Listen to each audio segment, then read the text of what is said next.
Bienvenidos y bienvenidas a Desiguales de día lunes, 21 horas aquí en la televisión pública. Y un Desiguales que va a abarcar los temas de la jornada siempre a nuestra manera, a nuestro modo. Y el primero de ellos, Pablo, tiene que ver, y de esto vamos a hablar en minutos nada más, de un panfleto. Parece que estamos hablando de otra época, ¿no? Pero un panfleto ocasionando una polémica interesante y quizás que tiene que ver con, bueno, cosas que ocurren y que todavía no sabemos bien cómo tratarlas. En este caso, el consumo de drogas. Un panfleto que se repartió en Morón, que dice que, por ejemplo, si fumás porro, mejor flores que prensado, que te fijes bien a quién le comprás, que si tomás cocaína o si consumís pastillas, vayas de a poquito, lo dice ahí, andá de a poco y despacio. Sobre esto vamos a hablar con el intendente de Morón, con Lucas Gui, lugar donde se repartió en el marco de un festival, un evento solidario. Y además, la pregunta política judicial del día. ¿Se va a ampliar la Corte Suprema de Justicia? Se va a comenzar a tratar en el Senado dos proyectos. Uno para llevarla a 9 miembros, otro a 16. ¿Hay quórum político para esto? ¿Por qué es importante? Sobre eso vamos a hablar. A nivel internacional, por supuesto, todavía repercusiones del triunfo de Macron. Bueno, muchas cosas, ¿no? Hay una guerra desarrollándose, pero sin embargo, la noticia del día a nivel global tiene que ver con que el hombre más rico del mundo, el hombre más rico del planeta, estamos hablando de Elon Musk, que además es el director de Tesla, que es la empresa que fabrica autos eléctricos, un tipo que quiere hasta privatizar Marte, digamos, anunció la compra de Twitter. Compró la red social Twitter, que como sabemos es la plataforma donde no solamente la cantidad de usuarios que tiene, donde se transmite mucha información, sino que además los gobiernos y distintas personalidades es la plataforma que utilizan para hacer anuncios específicos. Claro, sí, sí. Una compra por 44 mil millones de dólares, comentarios de todo tipo. Si salió más barato que el préstamo que obtuvo el gobierno de Macri del Fondo Monetario Internacional. Y hablando de Mauricio Macri, hace un rato nada más tuiteó el expresidente, por supuesto, cómo lo iba a anunciar de otra manera. Ahí tenemos el tuit. Felicitaciones Elon Musk por asumir el enorme desafío de trabajar para que Twitter sea una garantía de la libertad de expresión en el mundo entero. Sin libertad de expresión no hay democracia. Pareciera que se sube a cualquier caballito que tiene la frase libertad de expresión, ¿no? Sí, pero no es cualquiera, porque amigo personal de Donald Trump, recordemos la foto que se sacó hace muy poco, y Twitter, recordemos que prohibió la participación en la red social del propio Donald Trump, bueno, por incitar al odio y por distintas razones.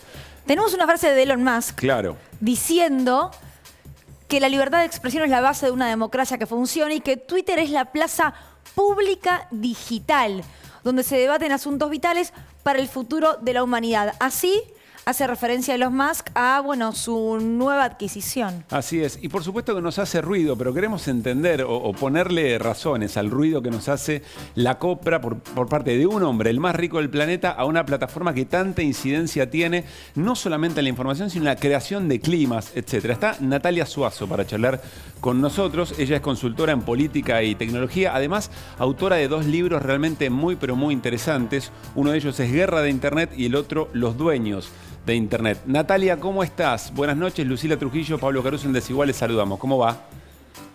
Hola Lucila, Pablo, gracias por la invitación. Gracias por estar. ¿Nos explicas por qué nos hace tanto ruido o qué mirada estás teniendo y qué evaluación de la compra por parte de un hombre, el más rico del planeta, Elon Musk, de una plataforma como Twitter?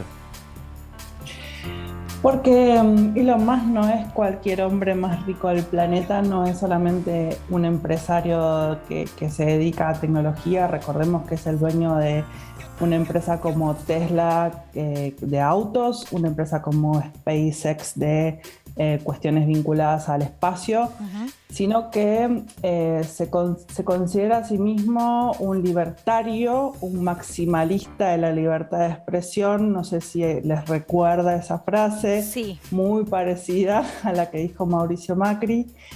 Creó hace muchos años PayPal, una plataforma de pagos descentralizada. Hoy que están muy en auge las plataformas de pago y el Bitcoin y todo lo que no necesita regulación de los estados, podríamos decir que PayPal fue la primera plataforma que digamos que fue pionera en esto de la única ley que necesitamos es la ley del mercado. ¿Y ahora, con quién creó? Sí. No, termina, Natalia. ¿Con quién creó PayPal? Con Peter Thiel. Peter Thiel fue asesor de Donald Trump cuando asumió el gobierno. Es decir, es otro emprendedor tecnológico que asesoró a Donald Trump. Así que una de las primeras medidas que probablemente sucedan es que le va a devolver probablemente la cuenta a Donald Trump. Claro. ¿Y qué otras medidas para el usuario pueden verse en las próximas semanas o meses? Se hablaba de la prohibición de cuentas anónimas, por ejemplo. Digo, para todos los que trabajamos gratis para Twitter, leyendo, escribiendo, compartiendo, consumiendo la red, ¿qué nos puede cambiar? La prohibición de cuentas anónimas es una práctica que hace mucho tiempo realiza Twitter como algo de higiene general. Pero el gran problema de las redes sociales, y no solo de Twitter hoy, y la gran discusión en las plataformas de redes sociales es que la moderación del contenido, básicamente un tema de libertad de expresión, es un trabajo que las redes sociales tienen que hacer cada vez más. ¿Por qué? Porque en un mundo polarizado, en un mundo en donde las opiniones que se expresan de uno y otro lado no coinciden y es más, generan debates permanentes, las plataformas tienen que tomar algún partido, pero al mismo tiempo mantener un espacio donde cada uno pueda decir lo que piensa. Este tema de la moderación de contenidos en las redes sociales es el gran tema, el gran issue, como dicen los estadounidenses, pero además es un tema en cada uno de los países. Sí, además es quién pone las reglas y qué se modera, ¿no? Pienso ahora en la guerra Ucrania-Rusia, Rusia-Ucrania, con la suspensión de medios de comunicación rusos, hablando de que es propaganda, no así visto del otro lado, ¿no? Bueno, ahí también hay una especie de no igualdad. Y está bien eso que decís, porque hasta ahora hemos tenido una política de regulación que es la autorregulación, es decir, que las empresas privadas son las que ponen las reglas de este espacio, que es un espacio público, en el cual son distintas las personas, ya sea periodistas, políticos, ciudadanos de todo tipo, organizaciones de sociedad civil, académicos, minorías, etcétera, etcétera, que se expresan en ese lugar. Y esas reglas que se establecen no han sido hasta ahora del todo transparentes. Claro, ¿sí? claro. Tienen mucha opacidad. Natalia, hoy una de las... Sí. Perdóname, tenemos que ir redondeando la charla. En una frase, digamos, ¿qué es lo que acaba de comprar Elon Musk? ¿Qué es Twitter para la vida política y cultural del mundo? En palabras de él, es una plaza pública. Es una plaza pública. Con el riesgo de que en la plaza pública también se ha apedreado personas, ¿no? Digo esto. Es una plaza pública en la que pareciera que no hay muchas reglas. Que de la plaza pública se adueña una persona y con estas características. Claro. Natalia, te invitamos presencial a Desiguales para seguir esta charla porque tenemos que seguir con el programa, pero tenemos con Pablo muchas ganas de seguir indagando en el tema. Bueno, con gusto. Muchas gracias. Muchísimas gracias. Gracias, Natalia. Gracias. Bueno, muy bien. Allí una de las noticias globales, probablemente la noticia global más importante de la jornada de hoy. ¿Nos vamos a la mesa? Vamos a saludar a nuestras compañeras Desiguales, programa libre de humo, y nos van a vender como en la feria. ¿Qué tienen para hoy? Nuestras compañeras, comienza la señora Jimena Fuertes. Hola, buenas noches. Hola, ¿Cómo Jimena. andan? Vengo recién de Rosada, la reunión de la UIA con el Gobierno Nacional, con parte del Gabinete Económico. No se habló del famoso proyecto de ley de captación o capturación de la renta inesperada. Quedó fuera del contenido del encuentro, que solamente se trató sobre... Pero perdón, ¿no se vendió a esta reunión como la reunión? La reunión donde se iba a tratar claro, la el primer renta paso para inesperada. tratar la renta inesperada. Sí, sí. Ah, Sí, pero no pasó. Pero no pasó, ok, está bien. No, de hecho se trató de un encuentro que ya en realidad la UIA tenía desde hace mucho tiempo pautado con el Gobierno Nacional para tratar un proyecto que ellos le llaman el Libro Blanco, que son una serie de iniciativas impositivas, de formación, también de cuestiones administrativas que le quieren plantear al Estado para mejorar la situación de los trámites, pero quedó por fuera del encuentro de hoy, al que salieron a comunicar el propio Daniel de Sí, Funes sí, de sí. Rioja y Cecilia Todesca, la secretaria de Relaciones Exteriores de la Cancillería, diciendo, bueno, nosotros no hablamos de este tema en este encuentro. No Igual se la tocó. UIA ya se había pronunciado en contra, Sí. ni bien fue anunciado. Digamos, si bien había estado en el salón donde se anunció, luego dijo, estamos en contra. Y de hecho hoy reiteró esa misma posición, dijo no queremos más impuestos y remitió ese mismo documento que vos decís, Cande, de la semana pasada. Así que fue muy contundente Funes de Rioja con Cecilia Todescas parada al lado diciéndole no vamos a aceptar más impuestos. El gobierno se sienta a negociar o pretende sentarse a consensuar cosas que la contraparte ya de entrada dice, no, yo de esto no voy a hablar y además ya no estoy de acuerdo, ¿no? No dejaron la escena. que lo tocaran en la reunión. Bien. Que Y sea marcando tema la de diferencia reunión. entre la UIA y CAME, ¿no? Que ayer CAME decía, Sí. nosotros con esto no tenemos nada que ver, la UIA claramente sí Es que tiene son que los ver. grandes jugadores, no Claro. los pequeños y medianos. Seguimos con la venta, pero recordemos, ya estamos para charlar desde el móvil de la televisión pública con el intendente Morón, Lucas Gui, a partir de una de las historias aquí en la Argentina. Importante, tiene que ver con un tríptico que hablaba de la reducción de daños en el consumo de drogas y que fue interpretado de una manera muy brava, incluso por la oposición, hablando de un mensaje criminal. Ya vamos a eso. Luberto ya. ¿Qué tal? Buenas noches. Hace un ratito se reunieron en la sede de la CTA organismos de derechos humanos, sindicatos, para discutir qué pasa con la Corte Suprema, que es lo que vamos a discutir acá también sobre los proyectos de ampliación. Pero que acordaron que va a haber una concentración en Plaza Lavalle, enfrente de los tribunales, el 5 de mayo próximo. Y bueno, ahí consultando con las distintas fuentes me decían, bueno, ¿cuál es el lema sobre el cual se van a convocar? Dicen, bueno, contra Horacio Rosati y el golpe de Estado, ¿no? Esto Epa. es un poco Bueno. el lema, pero organismos de derechos humanos, sindicatos, las dos CTA, y me parece que es la fuerza social que se había congregado a principios de febrero en la marcha que también pedía la ampliación de la Corte y la renuncia de esos integrantes. En una línea que hablaremos, Cande, en un ratito. Sí, vamos a estar hablando del impacto económico de la legalización de la marihuana. O sea, tomamos lo que sucedió en Morón y vamos a hacer como un doble clic en qué pasó con experiencias de países que ya han legalizado la producción de cannabis.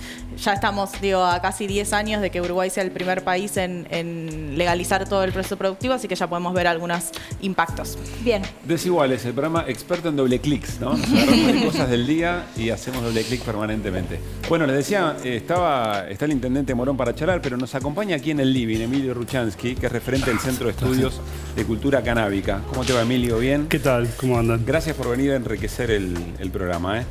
Bueno, nos comunicamos y vamos en contacto directamente ya con el intendente de Morón, Lucas Gui. Lucas, ¿cómo estás? Aquí desde Desiguales en la televisión pública saludamos. ¿Cómo va? Hola Pablo, Luli, ¿cómo están? Un gusto escucharles. Gracias por charlar con nosotros unos minutos. Bueno, ¿cuál es la reflexión después de todo lo que ha ocurrido? Recordemos, y quizás repasamos un poco la historia, un tríptico difundido Sí, el fin de podemos semana, verlo por ahí, ¿no? que Porque podemos por ahí está ponerlo en en su pantalla. casa y por ahí no lo vio. Un tríptico difundido que lo que claramente busca es concientizar y tratar de reducir daños, invitar al consumo responsable en el consumo de drogas, pero bueno, fue interpretado de manera muy, muy dura. La oposición hoy dijo, con distintos referentes, entre ellos Diego Santilli, diputado nacional, dijo mensaje criminal. Lucas, ¿qué es lo que hay para decir sobre esto? Que, bueno, no, obviamente, nosotros no alentamos ningún tipo de consumo de ningún tipo de sustancia, ni legal ni ilegal. Lo que está claro es que las cosas suceden más allá de la voluntad de cada uno.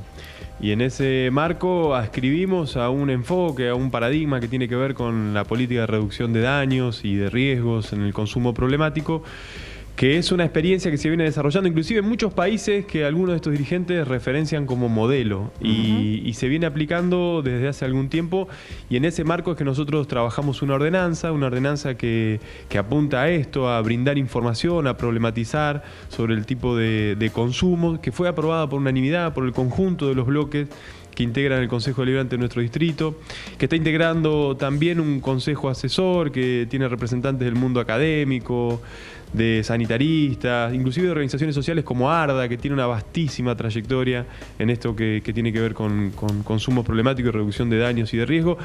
Y lo que apunta muy sintéticamente es generar información. Nosotros sostenemos desde hace más de 30 años un paradigma vigente que es el de el punitivismo, ¿no? Perseguir, criminalizando al consumidor y el Estado, bajo pena de meterlo preso, desalentar el consumo. Está claro que eso no funciona, que no hay ninguna persona que haya decidido dejar de consumir por esa línea de intervención que sostiene el Estado hace más de 30 años. Ese modelo evidentemente ha fracasado. Lo que intentamos hacer, dado ese fracaso, es ensayar experiencias nuevas y hacerlo al calor de quienes saben, de quienes están mirando otras experiencias a nivel mundial. Y lo que buscamos es generar información. Que esa persona, más allá de lo que nosotros deseamos, si esa persona decide consumir, bueno, y lo va a hacer, que lo haga con información, que lo haga sabiendo cómo lo puede hacer, comprometiendo lo menos posible su vida y la de su propio entorno. Ahora, intendente, mi pregunta, y yo digo, a nivel personal comparto lo que usted dice y me parece correcto. Ahora, viendo lo que ocurrió en la jornada de hoy, ¿el mensaje podría haber sido diferente? ¿La manera en la que se redactó? ¿El público al que se lo dio? Digo por las repercusiones que se vieron en el día de hoy. Pasando en limpio, ¿se pasaron de progres? A ver, si nosotros con este mensaje no fuimos lo suficientemente claros y hay alguna persona que lo que interpretó es que hay una naturalización o una apología del consumo, está claro que lejos de nuestro espíritu estaba en llevar adelante ese tipo de intervención. Lo que sí evidentemente ha suscitado, y creo que en buena hora, es la problematización, que se ponga sobre el tapete, que se discuta, que aparezcan voces en el marco de una sociedad democrática que opinen de una manera, de otra.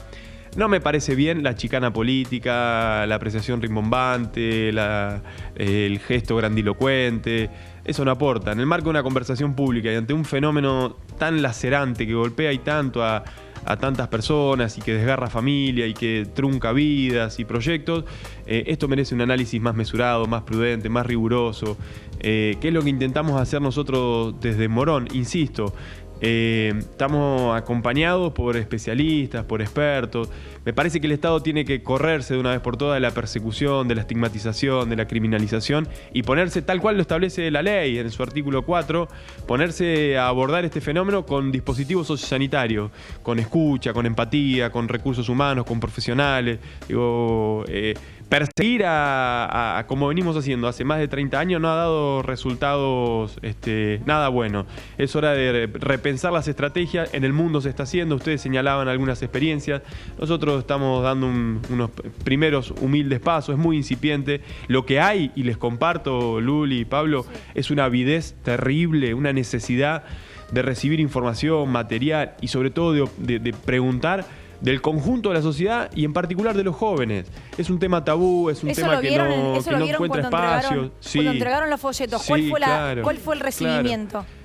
Curiosidad, mucha curiosidad. La pregunta, inmediatamente, ¿qué pasa si consumo esto? ¿Qué pasa si lo hago combinando esta cosa? ¿Qué pasa si no tomo, si no me hidrato? ¿Qué pasa si como antes, después? ¿Qué pasa si lo hago en una reunión social?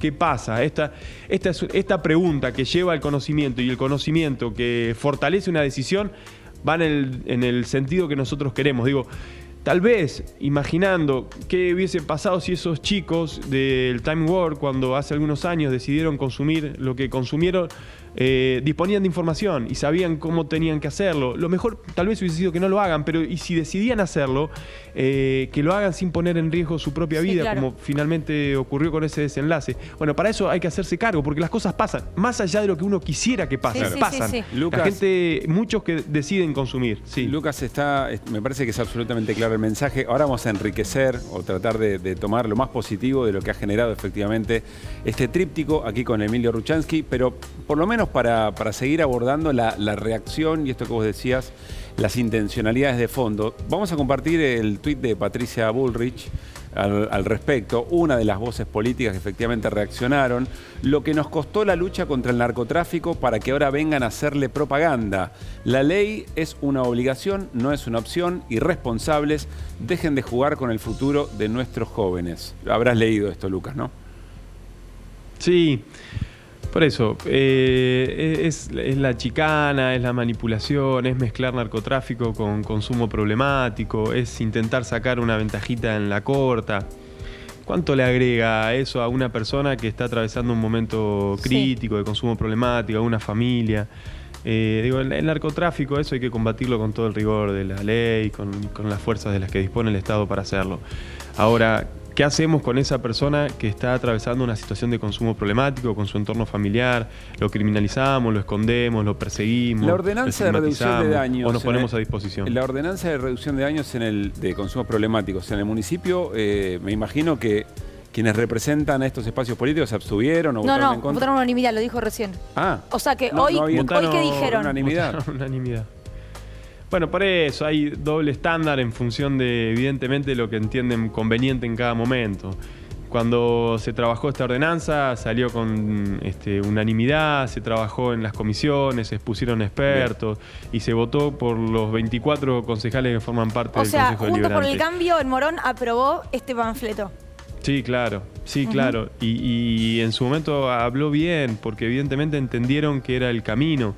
Que el Estado tenía que poner a disposición este tipo de elementos, porque nosotros duplicamos el presupuesto en todo lo que tiene que ver con la prevención, fortalecimos los equipos de intervención, generamos centros de atención en todos los barrios, tenemos un convenio con el Seronar, estamos abriendo una casa joven en algunos meses. No, hay que dejar de mirar para otro lado, dejar de tener un registro hipócrita, hacerse cargo. Las cosas pasan independientemente de lo que uno desea. Obviamente no alentamos el consumo de ningún tipo de sustancia, ni legal, ni ilegal, ni tabaco, ni estupefacientes, psicofármacos, alcohol. Lo que está claro es que esas prácticas existen y el Estado tiene que brindar información seria, accesible, creíble, confiable, para que se dé en un marco de cuidado. Intendente, ¿ibas a preguntar algo? Quería saber si, visto todo lo que ha ocurrido, si volverían a difundir el mismo tríptico o le agregarían algo. No, tal vez lo haríamos de manera tal de ser más elocuente, más específico y no suscitar este tipo de controversia. A mí lo que me genera es si generó alguna confusión, digamos. Si hay alguna confusión, evidentemente hay que mejorar el mensaje. Y siempre las políticas públicas son susceptibles de ser perfeccionadas, están permanentemente monitoreadas. Ahora, el espíritu es llamar a la reflexión, problematizar. Yo lo vi personalmente, recorriendo los stands. Ayer fue multitudinario y existe una avidez por esto, por preguntar, por indagar, por saber. Que si no lo genera el Estado, ¿dónde y cuándo? Intendente, muchísimas gracias por su tiempo. Gracias a ustedes, cariño al equipo de la audiencia. Bueno, Emilio Rukchansky, presentado, estaba aquí escuchando atentamente la charla con el intendente de Morón. Emilio, ¿reflexiones? Bueno, primero aclarar que lo que dice Patricia Bullrich no es cierto. La reducción de riesgos y daños es legal en Argentina desde 2010. Está en la Ley de Salud Mental y Adicciones. También está en la Ley ACOP, que es del 2014. Por lo tanto, es legal. No se hace, porque cuando se hace pasan estas cosas, porque no se entiende cuál es la finalidad, que es una finalidad totalmente humanitaria, que tiene que ver con... hay tres principios, pero el primero y el más importante es no solo con la abstinencia se logran mejoras en la salud de una persona. Es decir, si una persona no puede o no quiere dejar de consumir una sustancia, igual se le puede dar una mano. Claro. Hoy le damos un garrote, pero le podemos dar una mano dándole información o acercando servicios, la reducción de daños. O sea, esta reacción es la condena a poder realizar este trabajo de reducción de daños. Yo te hago una pregunta. Las pastillas de nicotina, los parches de nicotina, ¿qué son? Claro. Son reducción de daños. O sea, vos seguís poniéndote nicotina en el cuerpo, pero no fumás, por lo tanto, evitás los daños que genera el humo en los pulmones. El Resakit, por dar un nombre que alguna gente conoce, que es una pastilla cuando sabés que te vas a empedar. Eso es reducción de daños. Entonces, acá el problema no es la reducción de daños, sino la legalidad de la sustancia. Yo no veo a ninguna de estas personas criticando, primero no conocen la ley de salud mental, entonces están denunciando algo como si fuera legal cuando hay una ley que lo avala, desde hace más de 10 años. Y segundo, y me parece todavía más grave, es entender que a 6 años de Time Warp, donde los chicos con reducción de daños tampoco se los hubiera salvado porque ahí había el doble de gente, se hacía un negocio con el Recordemos agua. que fue una fiesta en un predio en la ciudad de Buenos Aires. Murieron 5 personas. Murieron 5 personas, una fiesta electrónica, y estas 5 personas además habían consumido algún tipo de estupefacientes. La autopsia Por eso digo, final, además. sí, la autopsia final, y me alegra poder estar hoy acá y contarlo porque realmente tuve acceso, pero esto no se difundía mucho. La autopsia final demuestra que todos los chicos habían consumido MDMA, éxtasis, salvo uno que había consumido clorhidrato. No los mató la sustancia, los mató la mala atención médica de un servicio privado de personas que no sabían tratar ese cuadro, le dieron un anticonvulsivo a una persona que estaba deshidratada y convulsionaba para sacar el calor del cuerpo, no estaba convulsionando. Entonces, a una de la gente la mataron psiquiatras que estaban acostumbrados a medicar pacientes psiquiátricos con psicosis o ese tipo de cuadros y no entendían esto, digamos, que una cosa es el consumo de un psicofármaco como el éxtasis o otras drogas una noche y otra cosa es tener un problema psiquiátrico. Digo, ese es uno de los grandes problemas. Hay un negocio en esta idea de que no se puede hacer nada por los pibes. Ahora, cuando hay un problema, que se mueran. Claro. Entiendo que Pablo quería mostrar el libro primero, de Emilio. Es un regalo. No, está muy bueno. Un mundo con drogas. Lo que yo me pregunto es, y comparando un poco, si es que se puede, con lo que fue el debate en torno a la despenalización y legalización de la interrupción voluntaria del embarazo, del aborto. Eso digo, es porque lo que me pregunto es lo siguiente. Para que eso se trate seriamente en la Argentina hubo una decisión política. Digo, se llevó al Congreso, en una primera instancia no se convirtió en ley, venía siendo una lucha histórica del movimiento feminista y de la campaña. Digo, no estoy diciendo que se inventó cuando Macri mandó el proyecto de ley al Congreso, pero sí digo que seriamente la política argentina lo trató ese tema cuando, bueno, hubo una idea de que ocurra. ¿A cuánto estamos de que sobre las drogas pase algo así? Bueno, primero tiraste algo que me parece que es importante recoger y es el trabajo de, por ejemplo, Vero Marzano, fallecida, una activista feminista, que fue la que largó la guía Cómo abortar con pastillas. Esto de la reducción de daños es exactamente lo mismo. Tomás la decisión de hacerte un aborto con misoprostol. Te lo hacías igual, era que ilegal lo ibas a hacer y se igual, hacía igual. La información te puede salvar la vida. Vas a consumir una droga ilegal, ketamina, no sabes ni tomarla. No es cocaína. No te puedes agarrar, no sé, hacerte 10 líneas de ketamina o 5 de ketamina. Te vas a morir. No te vas a morir, vas a terminar mal. Claro. O por ahí morís por algo vinculado, un accidente o lo que sea. Cuando Vero y lesbianas y feministas por el derecho al aborto lanzan esa guía, lo que hacen es hacer algo que también hacemos de la revista THC hace muchos años, que es una consigna muy básica. No hay libre elección sin libre acceso a la información. Yo no puedo elegir si no tengo información real. A mí me da pena por Lucas Gui, por lo que implica el trabajo de Arde Morón, que no es de ayer, que viene Gustavo Hurtado de Arde hace muchos años trabajando, que estemos discutiendo algo tan ridículo como hoy el aborto o antes la ley de educación sexual para jóvenes, integral. Te lo pongo en este sentido. Es como que vos me digas, a mí no me gusta que los chicos menores de edad y chicas tengan relaciones sexuales. Está bien, no nos gusta. Puede que no te guste que un chico o chica de 13 años tengan relaciones. Entonces que se contagie HIV, que se contagie hepatitis C, porque no le voy a dar preservativos porque no me gusta. Entonces, a mí no me gusta que un chico... O información. Que es lo mismo. Porque un chico con información o una chica con información puede ir a comprar un preservativo. Para mí te lo tenés que dar, pero eso es otra discusión. Pero cuando se discute esta ley, la Iglesia Católica Argentina, las iglesias evangelistas dijeron que esto era el fin de la familia. Y el Estado argentino y la sociedad tuvo la madurez de decir, no a todos nos cierra que nuestros hijos tengan relaciones sexuales tan jóvenes, pero si no les doy un preservativo y no les doy información, lo estoy enfrentando a algo que es mucho más peligroso. Pero ya le doy la palabra a Cande, es el HIV, para hablar sobre drogas y consumo. ¿Está lista la sociedad argentina o crees que todavía no? Para recibir este tríptico. Claro. ¿Estamos listos? Es que nunca vamos a estar listos si no lo hacemos. Digamos, este debate con el aborto sucedió, con la educación sexual en Argentina sucedió. Es legal desde el 2010, entonces la Argentina lo votó. Debería ocurrir. Insisto, digamos, lo criminal es prohibir esto porque marginás a un montón de chicos y chicas, sobre todo, a no tener información, a mezclar sustancias, a tener un accidente en el auto, por ahí por consumir marihuana y un poco de alcohol y no entender que ambas cosas juntas pueden hacerte un daño cuando estás manejando o inhabilitarte. Entonces, lo dañino es lo que está haciendo las personas que están denunciando esto. Claro. Digamos, no dejarnos tener información, incluso aunque sean menores de edad, es información, nadie les está regalando droga. Claro. ¿Cande? Sí, ubicando en el contexto, ¿no? Averiguando los datos para la columna de hoy, justamente cuando uno ve el informe mundial sobre las drogas de 2021, o sea, del año pasado, de la Organización de Naciones Unidas, que está lejos de recomendar legalizaciones de droga, habla justamente de hablemos de drogas, la información salva vidas. Entonces también a nivel internacional hay un discurso que justamente avala la información y está lejos del prohibicionismo que se avalaba hace 20, 30 años. Yendo ahora sí a la legalización, o sea, al mercado del cannabis en el mundo, se estima que se mueven 150.000 millones de dólares en el mercado legal de cannabis. Cuando ya vamos al mercado ilegal, y obviamente son estimaciones como cualquier mercado ilegal, se más de duplica, o sea, 344.000 millones de dólares mueve el mercado del cannabis en el mundo, que no es solo la marihuana como sustancia psicoactiva, sino del cáñamo y de todas las potencias que tiene como producción específica. Y después tenemos los casos de los países que lo han legalizado, que han legalizado la producción, donde Uruguay fue el primero en 2013 y logró reducir o quitarle al mercado informal, a las redes de narcotráfico, 22 millones de dólares. ¿Es mucho? Es muchísimo, eso es lo que hace foco el gobierno uruguayo, si bien entienden que todavía les falta cumplir bastantes objetivos de los que tenían cuando hicieron la legalización de la marihuana. Sí se habla desde 2013, las estimaciones de 45,5 millones de dólares como parte de esa producción, pero ven como desafíos aumentar esas inversiones, en aumentar esas producciones y sacarle más a ese mercado ilegal.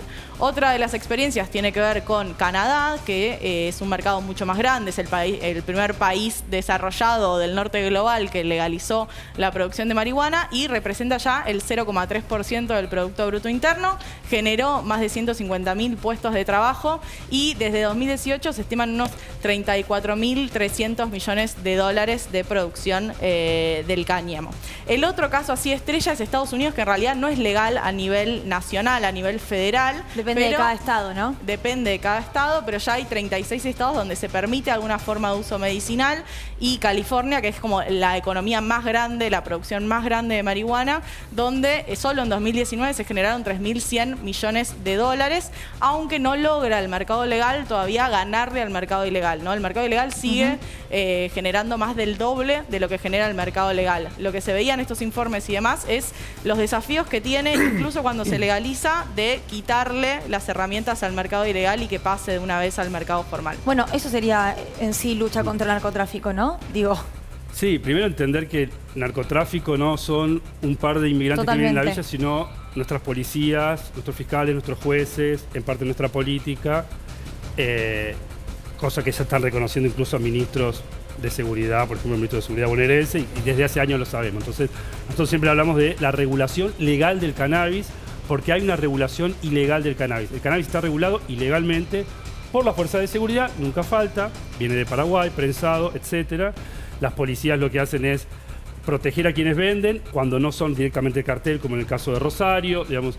Acá me parece que hay una cuestión más importante que son más allá de los beneficios económicos. Uno es el tema carcelario, el tema, sobre todo, me parece muy importante, las comisarías. Murieron 7 personas en Pergamino, 10 personas en Esteban Echeverría. Esas comisarías están asignadas mayormente por usuarios y usuarias de drogas ilegalizadas. Y siempre pobres, ¿no? Sí, y digo, sobre todo por de dónde vienen las críticas, recuerdo a Cristian Ritondo, el exministro de Seguridad bonaerense, diciendo yo lo prefiero adentro, hablando de la masacre de Pergamino. Entonces, hay un problema como bastante grave y es que el gobierno no esté hoy, como dijiste hoy con el aborto, entendiendo que este es un tema de derechos humanos, que más allá de la justicia social que en algunos estados norteamericanos se aplica, que es devolverle a las comunidades afrodescendientes, también a las comunidades latinas, parte de esos impuestos porque son los más afectados a la guerra de las drogas, es decir, la gente que hace trabajo sucio, como que lo pasó con las leyes de crack, etcétera, que fue toda una era en Estados Unidos.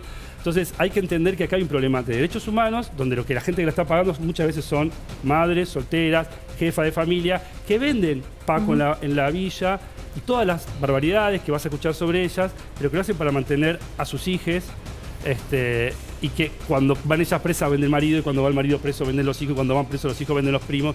Entonces no estoy hablando de regular el paco, lo que estoy diciendo es hay que entender que acá hay un problema de derechos humanos porque cuanto más apretás, más sangre y más dinero sale. Me quedo con para que quede claro, con una definición de tantas que dio Emilio hoy, que el crimen es evitar que esta información circule, ¿no? Y de eso estamos hablando. Emilio, muchas gracias por haber venido. A ustedes por el espacio. Bueno, nos vamos a ir al corte. Al regresar en Desiguales, trabajamos fuerte sobre el proyecto para ampliar la Corte Suprema de Justicia.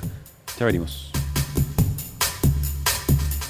Estamos al aire, en Desiguales. Seguimos, como siempre, los cortes acá con una intensidad altísima, altísima. Estamos ya con nuestro próximo invitado en piso, con el doctor Gustavo Ferreira, profesor titular de la Universidad de Buenos Aires y formó parte de ese famoso Consejo Consultivo que recuerdo tenía a representantes del derecho de todo el país. Y que, bueno, lo que hicieron fue una especie de recomendación, ¿no? Si no me equivoco. Exactamente. Buenas noches, muchas gracias por la invitación. ¿Qué tal, sí, el presidente de la República invitó a 10 juristas y a mí en el año 2020 para que hiciéramos un estudio de recomendaciones sobre diversas instituciones y áreas del derecho, una de ellas sobre la Corte Suprema de Justicia. Y ahí nos vamos a meter en un ratito nada más, pero antes vamos a ver el informe. Sí, saludamos también a otro entrevistado. Ah, ya está por Zoom, lo saludo. Lo ahí está. Es el senador Pablo Blanco de la Unión Cívica Radical. Le damos las buenas noches. Bienvenido a Desiguales, senador. ¿Cómo le va? Buenas noches, ¿cómo le va? ¿Cómo están ustedes? Gracias por la invitación. Gracias por estar. Bueno, ahora sí, si les parece, compartimos el informe porque, claro, la gran novedad tiene que ver con un proyecto que ha sido presentado para la ampliación de la Corte Suprema de Justicia. Resulta necesario establecer una discusión honesta sobre el mejor diseño de la Corte Suprema de Justicia de la Nación. Es la primera vez en 17 años que en la Corte Suprema de Justicia de la Nación Argentina no hay una sola mujer. Hoy tenemos 4 jueces, de los cuales tenés un cordobés, 2 santafesinos y un porteño. Yo creo que una Corte más plural, desde luego con representación de género, con otra mirada del orden federal es indispensable. Para eso, 5 miembros, 4 actualmente, parece que no alcanzan a resolver algunos de esos aspectos. Este es un proyecto que yo ya lo he presentado 4 veces y que por no ser tratado lo he tenido que volver a presentar. Pero la Corte ya tuvo 9 miembros en un momento. Sí, las únicas cortes de 5 miembros es la de Argentina y de Uruguay. El resto del mundo tiene como mínimo 9 y hay algunas que tienen hasta 150 miembros. El número es absolutamente irrelevante, lo que importa es poder controlarla, ¿no? Tener jueces maleables. Yo creo que esto es tan así, Débora, que si la Corte de hoy, de 4, le respondiera a rajatabla al gobierno,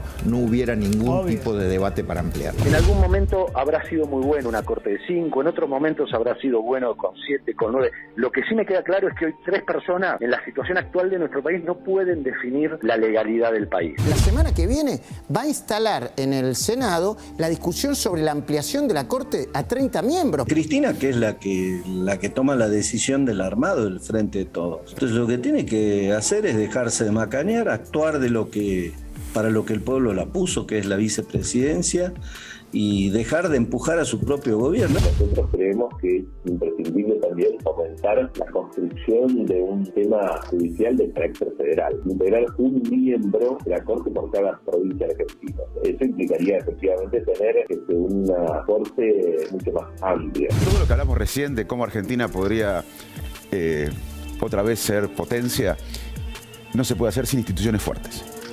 Y acá no se respeta a la Corte Suprema. Creo que hay que respaldar esta decisión de avanzar en la ampliación del número de miembros de la Corte. Está claro que esta es una Corte cuálida, desprestigiada, con apenas 4 miembros, 2 de los cuales entraron casi por la ventana, sin representación de género. Pero yo creo que además hay que respaldarlo con un referéndum.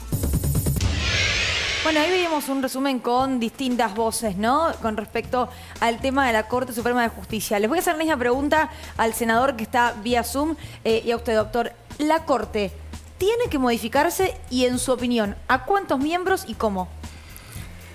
Es necesario discutir la ampliación de la Corte Suprema de Justicia. La Corte Suprema es la cabeza del Poder Judicial y es el único órgano que desde 1983 no ha tenido una modificación en sus competencias.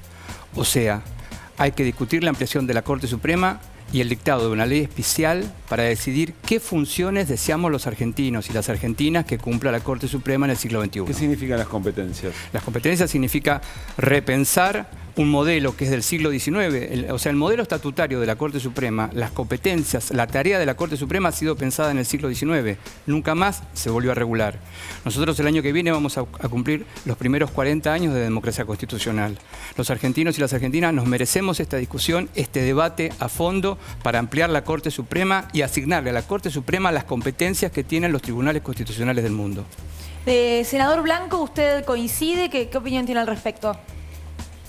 Bueno, en principio estoy en desventaja. Todos los que están, o mayoría de los que están opinando, son expertos en el tema. Yo la verdad que no soy experto en el tema de derecho, pero creo que independientemente de que pueda haber razones para discutir la ampliación o la modificación de la Corte, yo creo que hay que analizarla en el contexto actual. En principio habría que cumplir la ley vigente, que es conformar el integrante que falta, el reemplazante de la doctora que se jubiló en el mes de noviembre. La verdad que el Ejecutivo ya debería haber mandado el pliego para discutirse en el Senado de la Nación. Independientemente que a lo mejor es necesario, como decía el doctor recién, discutir el tema de la Corte, actualizarlo, discutir la mayor o menor mayor cantidad de miembros, también es una posibilidad. Pero la verdad que en el contexto político que estamos atravesando actualmente, muchas veces, por más que el objetivo sea loable, me parece que hay que analizar la situación política del momento y reitero, primero, cumplir con la ley vigente. El Ejecutivo deberá remitir al Senado el pliego de la candidata propuesta para comenzar a cumplir con el género, y por supuesto que yo estoy a favor de la política de género, pero creo que primero hay que cumplir con la ley y después tranquilamente comenzar a analizar la situación en el marco de la situación general que vive el país, porque hay proyectos presentados de 9 miembros, de 16 miembros, otros hablan de mayor cantidad de miembros, pero me parece que primero tenemos que empezar a cumplir con lo que hay. Doctor, ahora vamos le consultamos por supuesto al doctor Ferreira sobre la postulación de una nueva integrante para cumplir con el número que hoy está vigente. Pero usted hace referencia a la situación política. Le querría preguntar qué características tiene para usted la situación política hoy que lo desalienta a darle una discusión por la ampliación de la Corte. En principio quiero aclararle que no soy doctor. Me refería a Ferreira, perdón. Ah, bueno, disculpe. En principio yo creo que la situación política es clara. Lo que ha sucedido con la integración del Consejo de la Magistratura en el ámbito del Senado de la Nación muestra a las claras que a lo mejor una buena idea que tienen algunos senadores de presentar una modificación, lo más probable es que no sea utilizada en el buen sentido. La verdad que lo que sucedió con la conformación del miembro por la segunda minoría del Senado de la Nación en el Consejo de la Magistratura, a mí me demuestra que lo que menos se pretende es buscar mayor institucionalidad. Al contrario, se está buscando algún objetivo muy particular sobre algunos integrantes del Gobierno Nacional.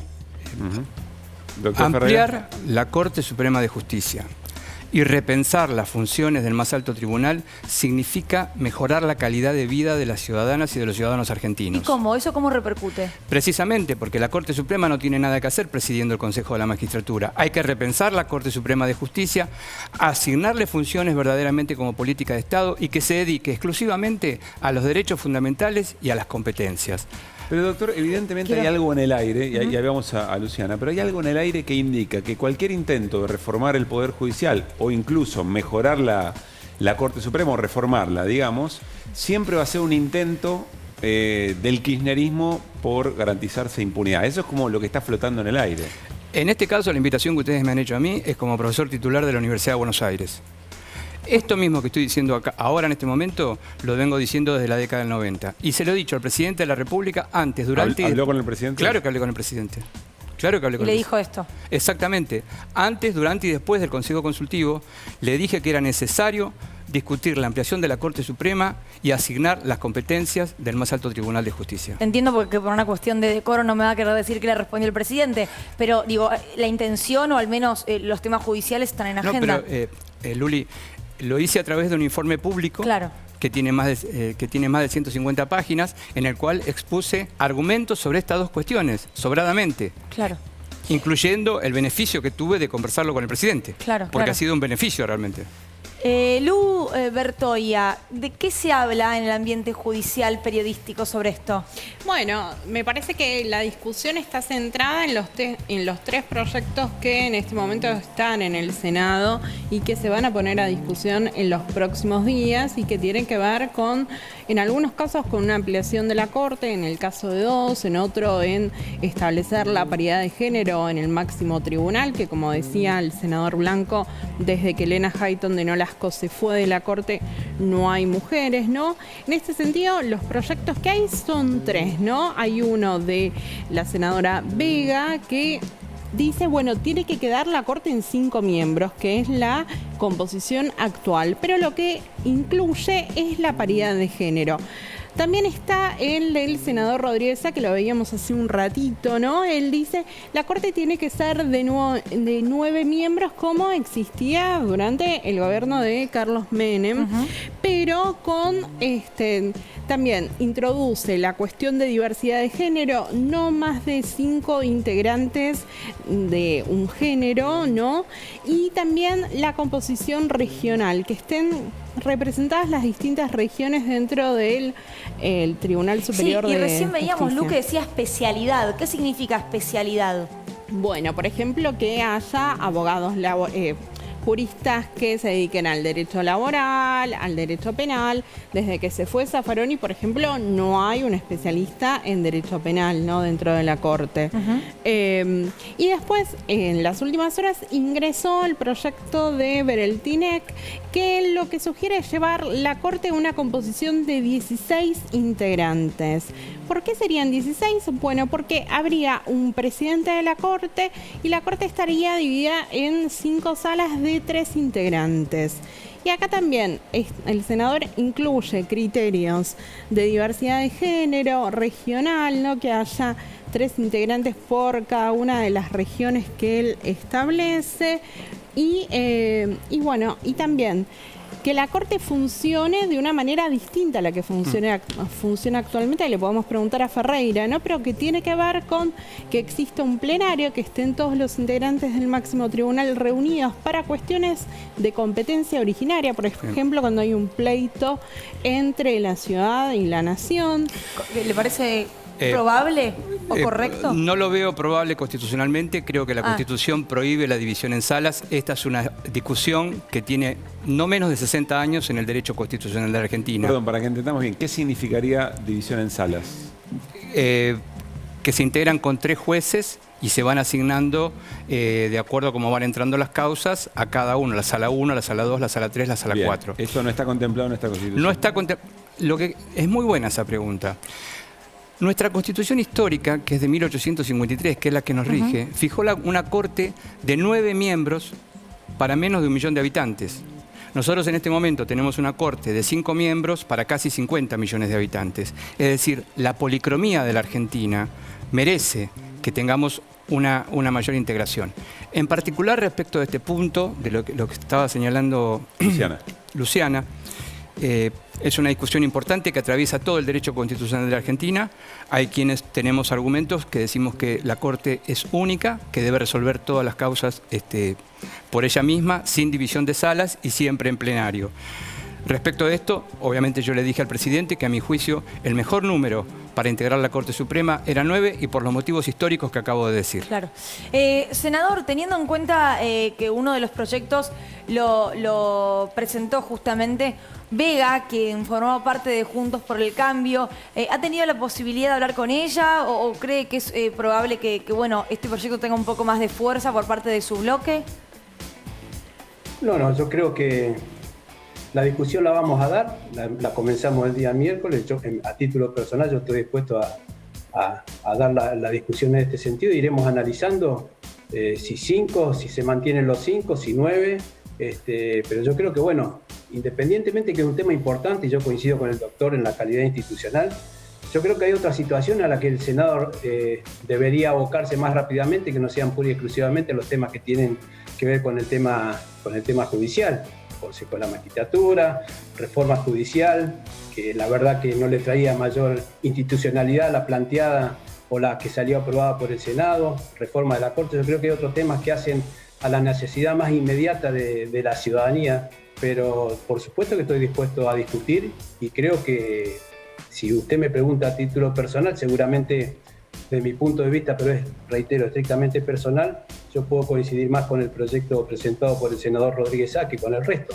Pero bueno, es una discusión que se va a dar y después haré y lo tomaremos en la discusión en el seno bloque, del Claro. interbloque, y de ahí haremos consenso. Senador, a ver, quiero entender bien lo del momento político y lo vinculo con esto que usted decía, que hay cosas más importantes que discutir estas cuestiones que hacen a la vida de la gente.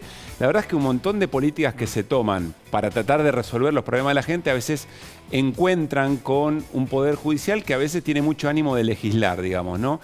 Pero en general la gente observa como un problema serio el tema del poder judicial, el más desprestigiado de todos los poderes. La pregunta concreta es, ¿cuándo sería un momento político ideal? Porque si no, da la sensación que es cuando, bueno, el sector que usted representa tenga más representación para conducir quizás el debate. En la Argentina no parece haber un momento ideal para discutir ciertas cosas. Sin embargo, esto es un problema bastante serio porque tenemos, como decía recién el doctor Ferreira, al presidente de la Corte presidiendo el Consejo de la Magistratura. Quería escuchar su reflexión. No, en principio, cuando yo me refiero al momento político, me parece que independientemente que tiene que ver con la institucionalidad y con la garantía que tiene la gente, hay muchas otras cosas que son más acuciantes desde mi punto de vista. Y el momento, yo no tengo ningún inconveniente, reitero, en discutir esto, pero también hay que discutir otros temas que hacen a la necesidad inmediata de la gente. Usted hacía que no con la cabeza, doctor. Y no estoy pensando que cuando Juntos por el Cambio tenga mayor o menor cantidad de representantes. Me parece que las necesidades acuciantes de la gente, por lo que uno ve a diario, por lo que uno lee, por lo que uno ve en las encuestas, no están en las primeras necesidades de la gente, el tema de si la Corte tiene 5 miembros, si tiene 9 miembros, si tiene 24 miembros. Me parece que son otras necesidades imperiosas de la gente. Doctor. Las discusiones institucionales son complicadas en la Argentina y en cualquier lugar del mundo. Esta es una discusión institucional de alto voltaje y nunca va a haber un mejor o un peor momento. Hay momentos para llevarla a cabo. Creo que habría que hacerlo ahora, y con lo que no coincido con lo que dice el senador, porque vuelvo a insistir con esto, ampliar la Corte y un nuevo estatuto jurídico para la Corte significaría mejorar la vida de los argentinos. O sea, no es una ocurrencia de llevar una cantidad mayor de miembros y cambiar la competencia. Es decir, que la Corte se ocupe definitivamente de las políticas de Estado, que es lo que no viene haciendo. Es un tribunal que no funciona adecuadamente. No funciona adecuadamente porque durante 40 años hemos democratizado el Congreso, se ha democratizado en parte las atribuciones del presidente de la República y el Poder Judicial se encuentra indemne a este proceso de democratización.